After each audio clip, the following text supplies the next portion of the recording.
Isa sa mga pinakamahirap na bahagi sa ating ruminant production ay ang paghahanda sa forage. Maaring ito ay ika-break or ika-make ng iyong farm. Ngunit bakit mahirap ang paghahanda nito? Hindi tulad ng mga monogastric or ng mga baboy, manok, kung sila ay maubusan ng kanilang pakain na corn, soya, ay madali sila makakapag-import kung kinakailangan. Sa atin, sa ruminant, sa baka, kambing, kalabaw o tupa, hindi tayo basta-basta makakapag-import ng corn, ng mga damo, dahil maaring nag-i-import lamang tayo ng tubig dahil ang mga damo na ito ay mga high moisture.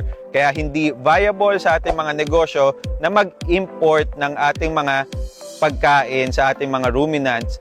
Kaya marapat lamang na tayo ay maghanda. At paano naman natin paghahandaan ito? Tulad ng isang baka, isang dairy cattle na maaring kumakain on average na 25 kilo per head per day, sa buong taon na 365 days times 25 kilos, kakain siya ng humigit kumulang 9,000 kilogram of forage. Ganong kadami.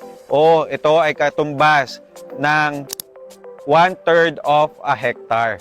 So, maiging paghandaan natin ang ating forage upang sa gayon, napaghandaan din natin ang future ng kanilang production.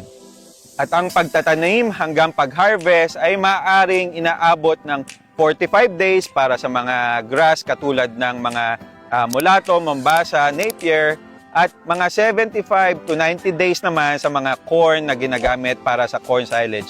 Ganoong kahaba ang preparasyon na kailangan natin para sa ating farm para mapakain ang ating mga baka, kambing, kalabaw o tupa.